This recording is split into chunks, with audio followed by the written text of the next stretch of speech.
Welcome to Daily Life in the Past. Here, we explore how ordinary people lived before modern technology and comfort shaped everyday life. If you enjoy learning about the past, feel free to leave a comment and let us know where you are watching from. And if you would like to support the channel, a like or subscription is always appreciated. Daily cooking without modern kitchens. When we think about cooking today, we often picture a clean kitchen with a stove that lights instantly, an oven with a dial, a refrigerator, running water, and tools made for one clear job. For most of human history, none of that existed. Yet people still cooked every day. They made food safe to eat, stretched supplies, and fed families and workers using fire, simple equipment, and careful planning. This video explains how daily cooking worked before modern kitchen technology. It focuses on common systems, open fires, clay ovens, early stoves, and the routines that developed around them. It also explains the tools, fuel, labor, and food safety challenges that shaped everyday meals. 1. What a kitchen meant before modern kitchens. In many times and places, the kitchen was not a separate room with built-in features. It could be a hearth in the main living space, an outdoor work area, a small room set apart to reduce fire risk, or a shared community oven. Cooking was often tied to heating, lighting, and household work. A modern kitchen is built around convenience systems, piped water, sewer systems, electricity, gas lines, refrigeration, and packaged ingredients. Earlier kitchens were built around fire management, storage that worked without refrigeration, and tools that could survive heat, smoke, and heavy use. Cooking spaces also depended on social class and location. In many rural homes, the cooking area was practical and simple. The family used what they could repair and fuel they could collect. In towns and cities, space was tighter. People often relied more on markets, bakeries, street food, or shared facilities. In large households, such as estates, monasteries, inns, or military sites, cooking could be organized like a workplace, with large fires, specialized ovens, and many workers. But across these settings, the basic problem was the same: how to create controllable heat without modern controls. 2. The core problem: controlling heat from fire. Modern cooking gives steady, adjustable heat. Earlier cooking required learning the language of fire. A fire does not produce one simple temperature. Different parts of a hearth or fire behave differently. Flames give high heat but are unstable. Coals give steady heat and can last longer. Ashes can hold gentle heat for slow cooking. The area near the fire is hot. The area farther away is cooler. The most important cooking skill was not just recipes. It was heat control: where to place food, how to build the fire, when to add fuel, and how to use time. Because heat control was difficult, daily cooking often depended on methods that forgive uneven heat, such as soups, stews, porridges, and long-simmered dishes. Baking and roasting were possible, but they required more planning and specialized equipment.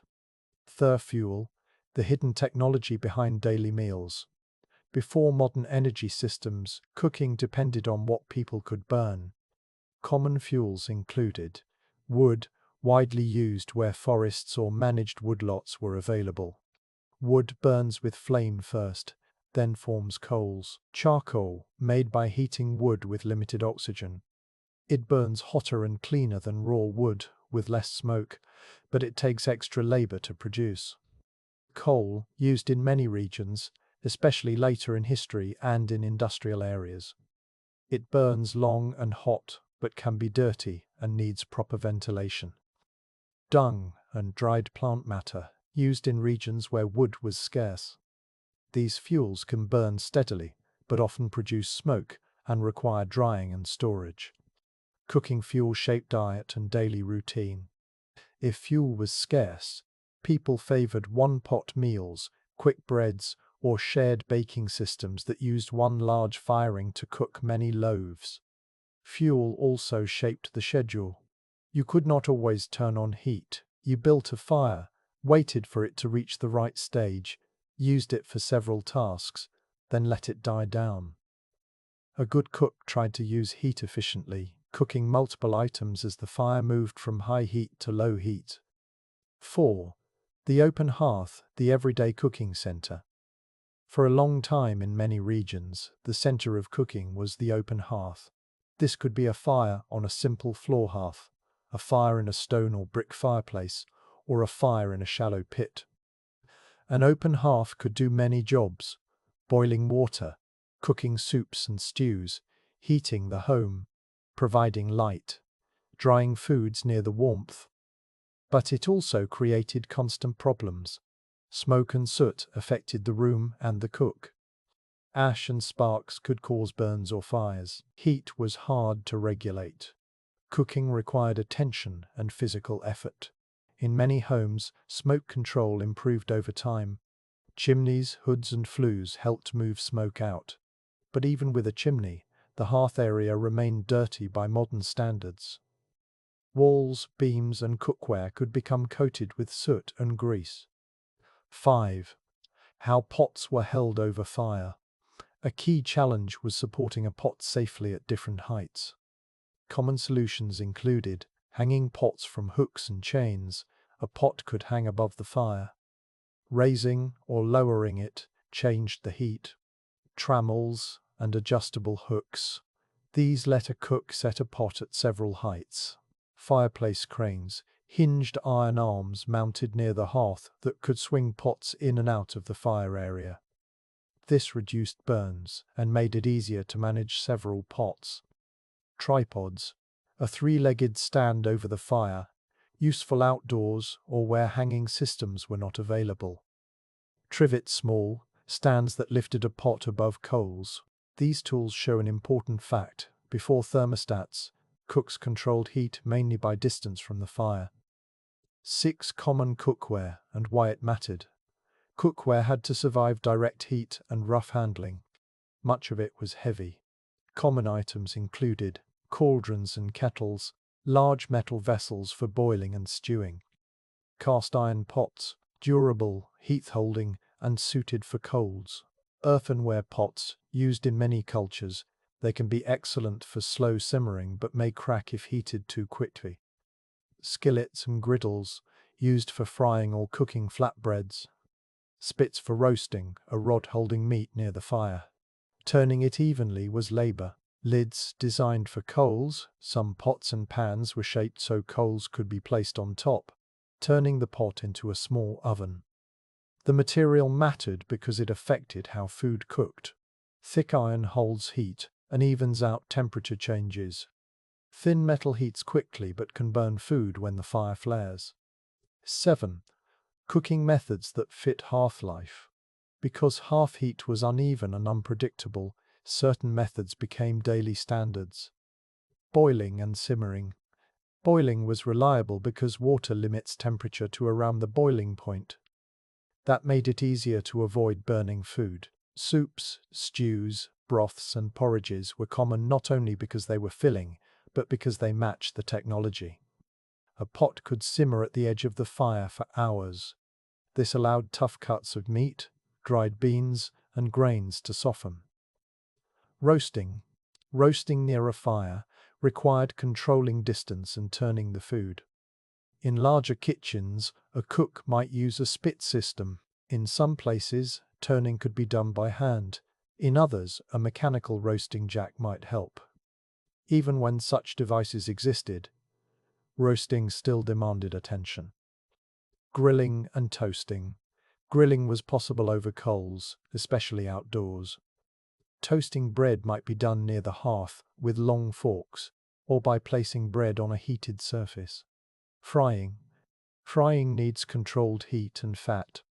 It was done, but it could be expensive if fat was scarce and risky if the heat was too high. Steaming and covered cooking. Covered pots could trap heat and moisture. In some traditions, cooks layered foods and used steam to cook grains or dumplings. 8. Baking without modern ovens. Baking requires steady heat surrounding the food. That is much harder than boiling. People solved this in several ways. Clay ovens and earthen ovens. Many cultures built clay ovens, sometimes domed, sometimes vertical, sometimes partly underground. You heated the oven by burning fuel inside. Then you removed the embers or pushed them aside and baked in the retained heat.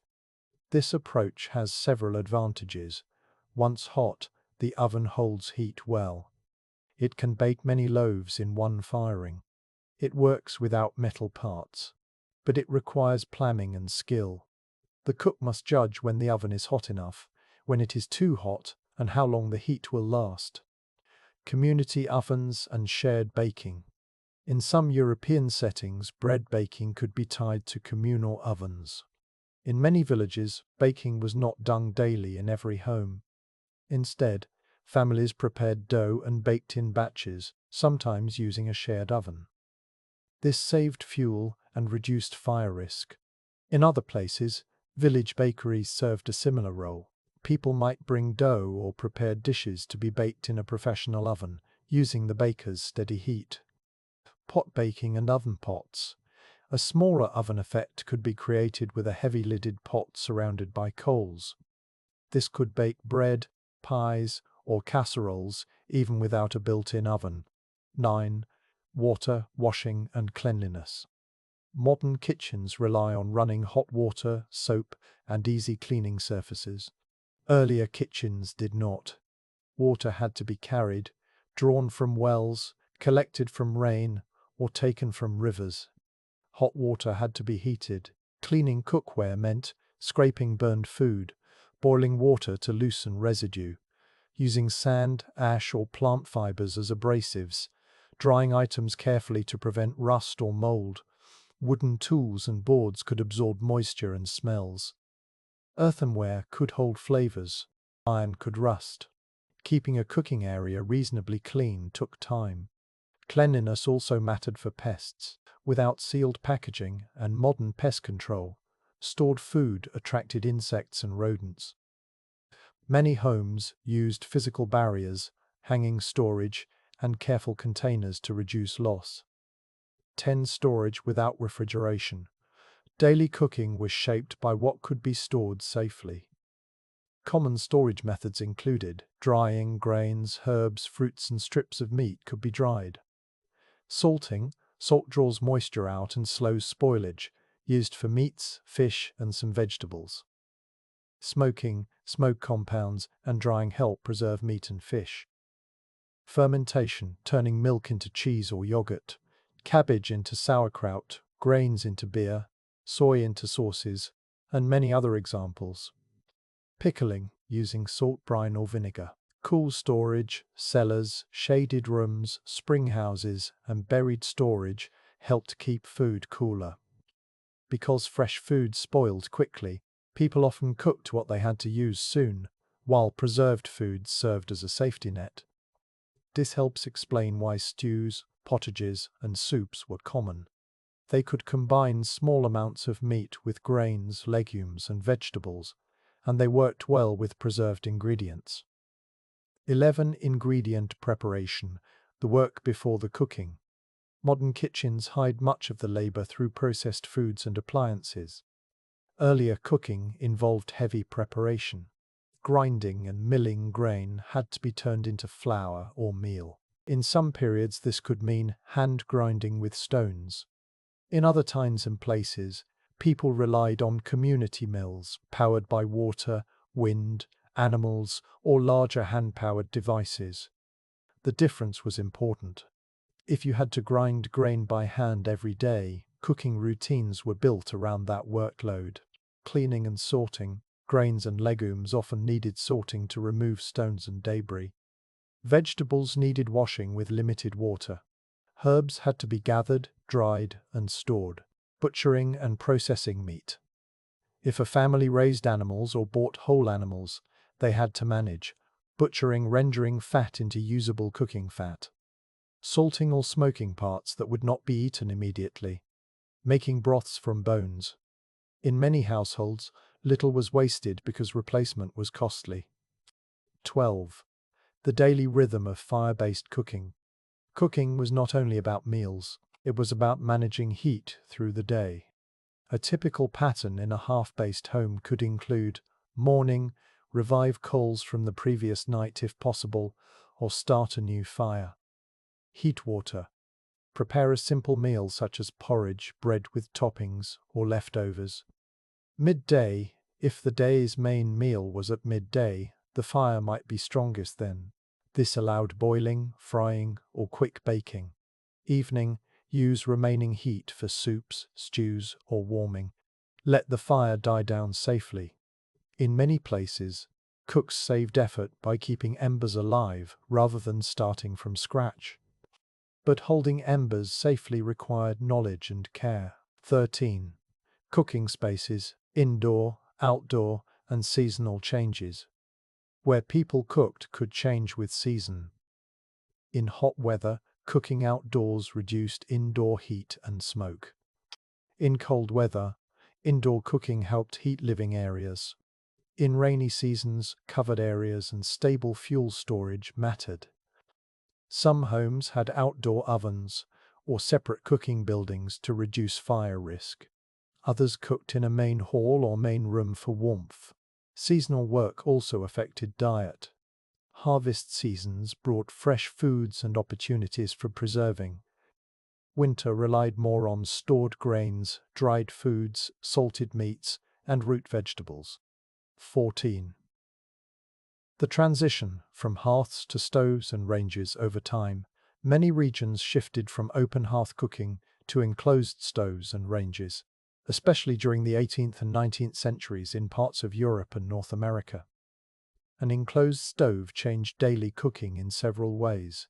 Fuel efficiency, enclosed fires, waste less heat than a wide-open hearth. Cleaner air, smoke could be directed into a flue more consistently. More surfaces, a flat top allowed pots to sit over heat without hanging. Baking options, built-in ovens made baking more regular. But stoves also created new tasks. They needed regular cleaning of ash and soot. They required learning draft control through dampers and vents.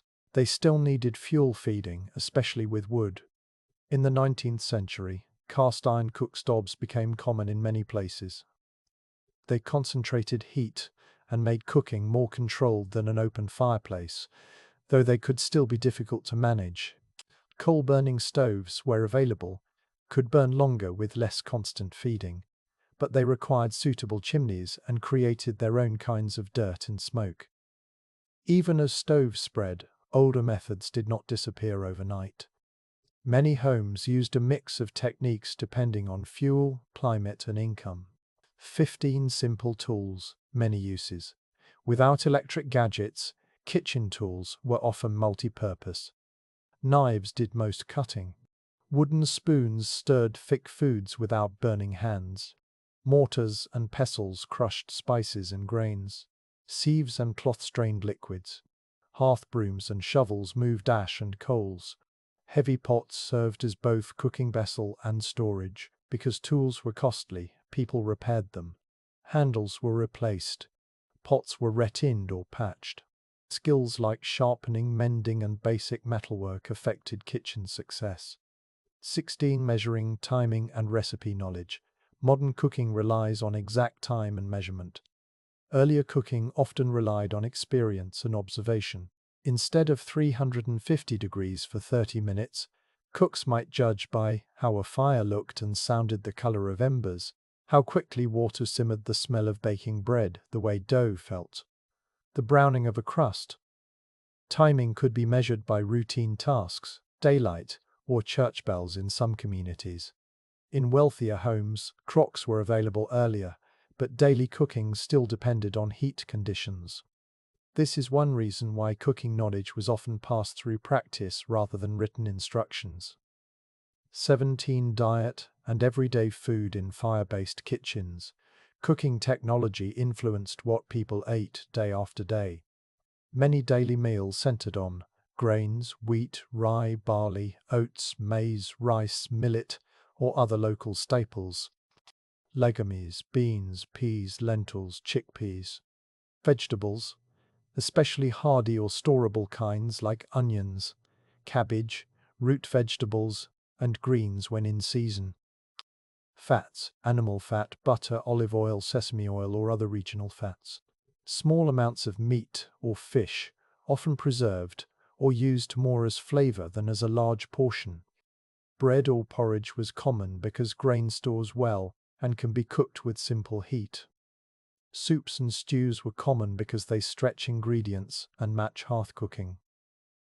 In many places, spices and sweeteners were limited by cost and trade. Where sugar became cheaper over time, baking and preserving practices could expand, especially in places with access to new supplies. 18. Labor and organization, who cooked and how work was divided. Cooking without modern systems required time and physical effort. Tasks included collecting fuel, starting and managing fires, carrying water, grinding or preparing staples, washing dishes without running water, preserving foods, maintaining the hearth, chimney, and cookware. In many societies, daily cooking work was closely tied to gender roles and household structure. In larger homes, cooking might be divided among several people, one managing fires, another preparing dough, another watching simmering pots. Even in smaller homes, cooking was rarely a quick task. It was part of a larger cycle of household labor. 19. Safety risks, burns, smoke, and house fires. Open fires and early stoves brought real dangers. Burns were common when lifting heavy pots or working near flames. Smoke exposure was constant in many homes, especially before effective chimneys. Chimney fires could occur when soot built up. Clothing could catch fire. Children and animals near the hearth increased risk. These risks influenced house design and behavior. Hearth areas might be fenced. Cooking tools were designed to keep hands farther from heat. And many cooking routines were shaped by caution. 20. What convenience replaced and what it cost. Modern kitchens did not simply make cooking faster. They changed the entire system. Refrigeration reduced the daily need to preserve foods with salt, smoke, and fermentation. Running water reduced the time spent carrying and heating water. Packaged ingredients reduced sorting, grinding, and processing. Modern stoves made heat adjustable and predictable. But earlier systems were not only primitive, they were also efficient in their own way because they were built around local conditions and reuse. Many households organized cooking so that one fire served many purposes. Leftovers became new dishes, bones and scraps became broths. Seasonal surpluses were preserved. Tools lasted decades. In short, daily cooking, without modern kitchens, was a complete system: energy supply, storage methods, time planning, and skilled heat management. Conclusion. Before modern kitchens, daily cooking depended on mastering fire, using tough and simple tools, and organizing labor and time around fuel and storage. Hearths and early ovens supported boiling and simmering as reliable methods. Baking and roasting were possible, but they required specialized setups like clay ovens, communal ovens, or pots designed to hold coals. The absence of modern appliances did not mean people cooked without method. It meant the technology was different. The main technologies were fuel, fire control, durable cookware, and preservation knowledge. Daily meals came from routines built over generations, routines that turned smoke, coals, and simple tools into reliable food day after day.